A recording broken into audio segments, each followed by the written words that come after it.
Bonjour à tous et que la paix soit sur vous. Je voulais faire un petit audio pour parler du film récemment sorti sur Netflix qui s'appelle Mignonne, dont vous avez sûrement tous entendu parler parce que ça fait beaucoup de bruit, à juste titre d'ailleurs, qui a été donc réalisé par Maïmouna Doucouré. On va pas y aller par quatre chemins. Clairement, c'est un film pour que les pédophiles puissent se rincer l'œil. Il n'y a pas autre chose à dire à ce niveau-là.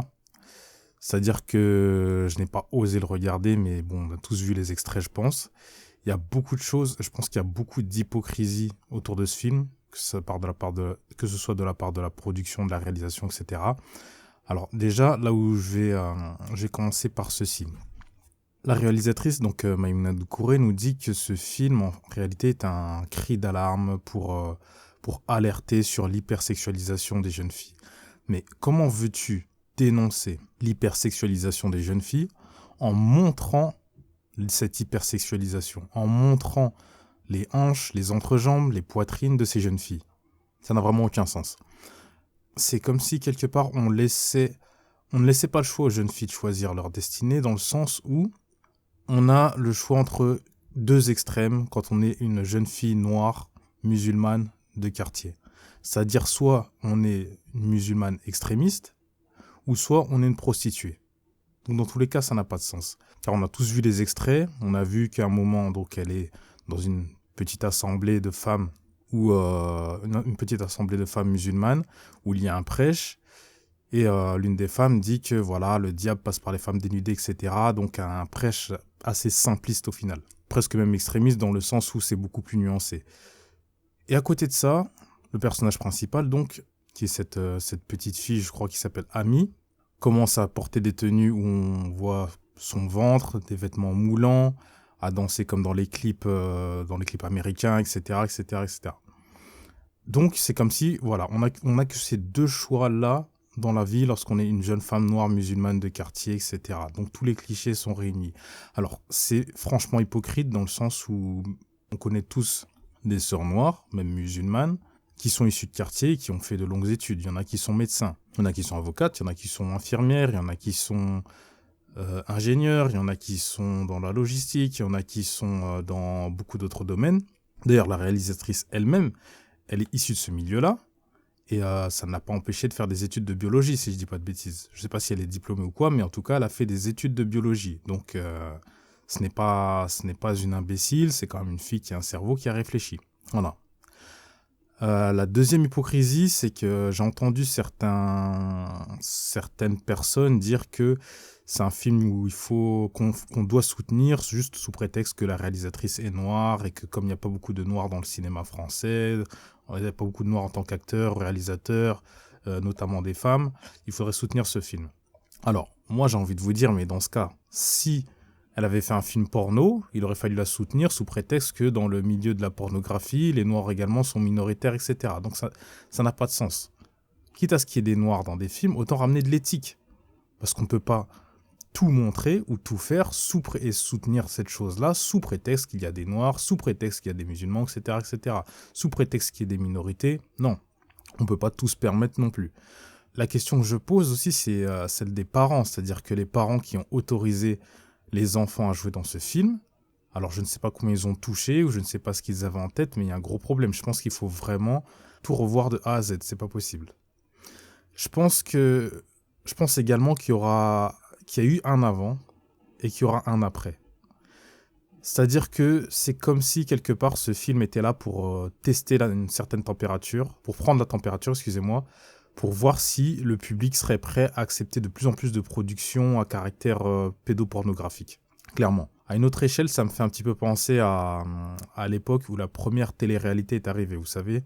Donc c'était Love Story à l'époque, c'était en 2000 ou 2001, si je ne dis pas de bêtises. Alors il y a eu un avant et il y a eu un après. C'est-à-dire que la télévision n'a plus été la même après la diffusion du premier Love Story. Eh bien, je pense que ce sera la même chose. Je pense qu'il y aura un après Mignonne, dans le sens où si on ne se réveille pas, si on ne fait rien du tout, si on laisse tout passer, il y aura effectivement de plus en plus de films de cet acabit. C'est-à-dire que de plus en plus de films avec des jeunes filles provocantes, qui sont vulgaires, qui salissent l'islam, la culture africaine, etc. Donc je pense qu'il y a beaucoup de choses à dire par rapport autour de ce film-là. C'est vraiment pour moi une catastrophe cinématographique. J'ai pas osé le regarder parce que clairement j'avais pas envie de vomir. J'ai vu des extraits, j'ai vu d'autres personnes qui ont montré des extraits qui ne sont pas dans les bandes annonces officielles. Et croyez-moi que je crois que c'est encore pire que ce qu'il y a dans les bandes annonces. Donc je pense que si vraiment la réalisatrice avait voulu dénoncer le phénomène d'hypersexualisation des jeunes filles, il y avait 1 million de façons de le faire d'une autre manière. Elle aurait pu déjà ne pas montrer certaines positions, certaines danses, certaines attitudes de ces jeunes filles, et elle aurait pu mettre en avant par exemple un personnage qui lutte littéralement contre ce phénomène. D'autant plus que l'un des arguments de la réalisatrice, c'était de dire qu'elle a vu ce genre de spectacle-là dans son quartier, et ça lui a donné quelque part cette idée. Alors, moi, je suis un peu surpris parce que donc j'ai vécu dans plusieurs quartiers. J'ai déjà vu même des petites filles de cet âge-là, 11-12 ans, qui faisaient des spectacles de danse, de chorégraphie, mais ça n'avait vraiment rien à voir. C'est-à-dire que c'était regardable par toute la famille. Lorsqu'il y avait la fête du quartier, tout le monde était là. Elles étaient habillées correctement. Elles étaient en jogging avec un t-shirt assez long. Il y avait pas de pause à caractère sexuel ni quoi que ce soit. C'était tout à fait regardable. Il n'y avait pas de souci. Et à côté de ça, la réalisatrice a dit quelque chose d'assez surprenant. Donc j'ai écouté un petit peu ce qu'elle a dit lors de la présentation de son film et pourquoi elle l'a fait. Elle dit que quelque part, elle règle ses comptes avec sa famille. Donc alors déjà, moi je pense que le linge sale se lave en famille, comme on dit. Mais là, c'est pas une question de régler ses comptes avec sa famille. Quelque part, c'est dénigrer sa famille, sa religion, sa culture, etc. Donc si tu veux régler tes comptes avec ta famille, vous vous appelez, vous vous voyez, et vous exorcisez le problème. Donc je ne vois pas en quoi faire un film à caractère pédophile va faire en sorte que tu vas régler les problèmes avec ta famille, avec ta mère, etc. Si vraiment ça t'a posé problème de vivre dans un foyer polygame, je peux le comprendre, mais à ce moment-là, il faut en parler avec ton père, avec ta mère, avec tes frères et sœurs. Mais pourquoi vouloir absolument... Ou alors, à la rigueur, si tu veux faire un film, tu fais juste un film pour dénoncer la polygamie, enfin, la forme de polygamie dans laquelle tu as vécu et qui t'a fait souffrir. À la rigueur, je pourrais le comprendre. Mais là, c'est pas possible. L'une des choses que je voulais rajouter également, c'est le fait que lorsque vous allez sur Internet et que vous lisez les critiques du film qui ont été faites par des sites spécialisés dans le cinéma ou autres, même des médias généralistes, eh bien, étonnamment, il n'y a que des éloges. Ou alors, s'il n'y a pas d'éloges, ils vont juste raconter la vie de la réalisatrice, le synopsis du film, sans aucune critique, sans aucune gêne par rapport aux scènes suggestives de ce film, ni quoi que ce soit. Et ce qui m'a même surpris, c'est que j'ai vu un article du journal La Croix, qui est censé être un journal chrétien, et qui pourtant n'a même pas relevé toutes ces choses-là que je suis en train de vous dire. C'est-à-dire que pour eux, voilà, c'est juste un film comme un autre, la réalisatrice raconte ce qu'elle a raconté, et puis c'est tout. Voilà. Aucune critique sur le fait qu'on sexualise des enfants pour le film, ni quoi que ce soit. Donc c'est assez surprenant. Et alors c'est surprenant pour ce journal-là. Maintenant, pour les autres journaux, malheureusement, ça ne me surprend pas quand on connaît le milieu du cinéma français, quand on sait qui a été ministre de la Culture. Donc, on se doute bien que ce genre de film ne peut que leur plaire. Ça, c'est clair et net. Donc, l'une des solutions, je pense que c'est se bouger pour faire un petit peu comme en Turquie. Donc, les Turcs se sont bougés et ce film a été interdit sur le Netflix turc, apparemment.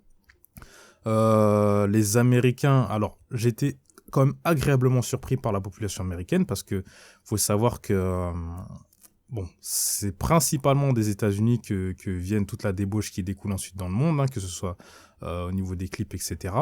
Et bizarrement, là j'étais agréablement surpris parce qu'il y a beaucoup de gens dans la population américaine qui ont dénoncé ce film, qui ont dénoncé déjà même rien que l'affiche. Donc malgré tout, ça donne de l'espoir en l'humanité, c'est-à-dire qu'il y a quand même des gens de bien, des gens qui ont de la morale, quel que soit le pays où on se trouve. Ça peut être les États-Unis, ça peut être la France, ça peut être des pays africains, peu importe.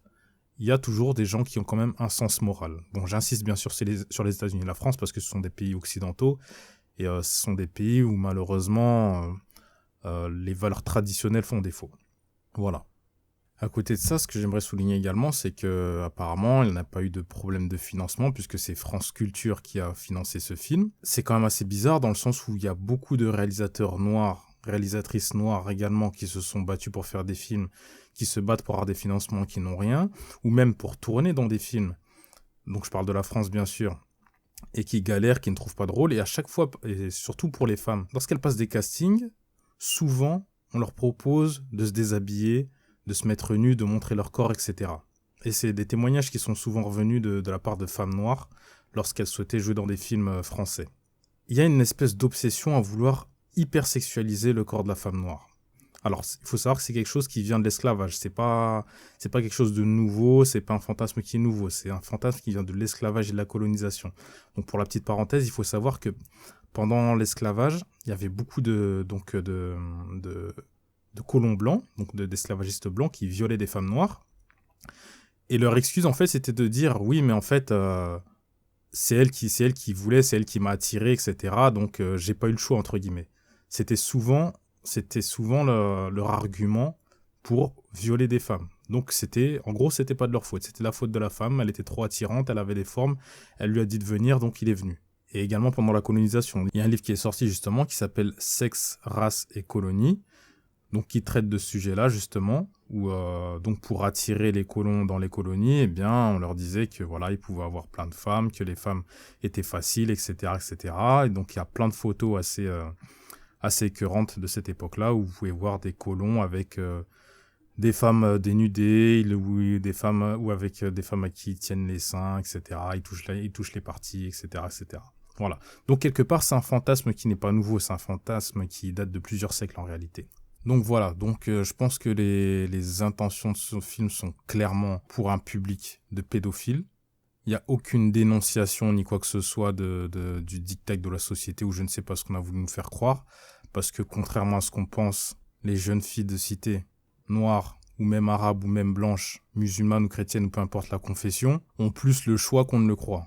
Il faut arrêter de croire que soit on est des espèces de bigotes écervelés qui suivent la religion sans la comprendre, ou alors des prostituées. Il faut arrêter ce schéma complètement binaire. La vie n'est pas aussi binaire. Il y a beaucoup de possibilités dans la vie. On connaît beaucoup de femmes de cité qui s'en sont sorties, beaucoup de femmes noires musulmanes qui s'en sont sorties, dans beaucoup de domaines, que ce soit dans les études, que ce soit dans le sport, que ce soit même dans le cinéma, que ce soit dans autre chose, dans l'entrepreneuriat par exemple. Bien sûr, on va vous faire croire que si vous êtes contre ce film, donc contre ce qui se passe, contre la thématique, enfin pas contre la thématique, mais contre les images choquantes de ce film, on va vous faire passer pour donc un conservateur ou etc. Donc c'est ce qui se passe, hein, si vous lisez un petit peu les articles de presse, notamment en France, ils vont souligner le fait que cette polémique a été soulevée par les républicains aux États-Unis, etc. Donc voilà, on fait un raccourci assez rapide. Alors qu'en vérité, il suffit d'avoir ne serait-ce qu'un sens moral un tout petit peu développé, même minime, pour voir que ce film est choquant. Rien que les extraits sont choquants. Il n'y a pas besoin d'être républicain ou démocrate ou de gauche, de droite ou je ne sais pas quoi. Donc République en marche ou... C'est pas une question de parti politique. C'est une question de moralité. Donc si on vous fait croire que oui, t'es un réac ou tu dois être un facho ou un républicain ou je ne sais quoi, non. Il faut balayer cet argument d'un revers de main. Et la personne qui vous dit ça, demandez-lui clairement si elle a une fille de 11 ans, ou 10 ans, ou 12 ans, ou une petite sœur, est-ce qu'elle pourrait laisser jouer sa petite sœur ou sa fille dans ce film? Clairement. Moi, je pose la question. En tout cas, si la réponse est positive, c'est que votre ami a un problème. Voilà. Bah écoutez, j'espère ne pas avoir été trop long. Dites-moi également ce que vous en pensez, et puis faites tourner parce que je pense que c'est vraiment un grand danger. Je pense vraiment que si on se bouge pas, il y aura vraiment un avant et un après ce film. Je pense qu'il faut vraiment le boycotter. Il faut faire en sorte tout simplement que ce film ne soit plus visible, soit supprimé de la plateforme Netflix, parce qu'on ne sait jamais. Il faut vraiment tout faire pour que ce film saute. Voilà. Donc sur ce, je vous laisse et puis je vous dis à la prochaine si Dieu le veut.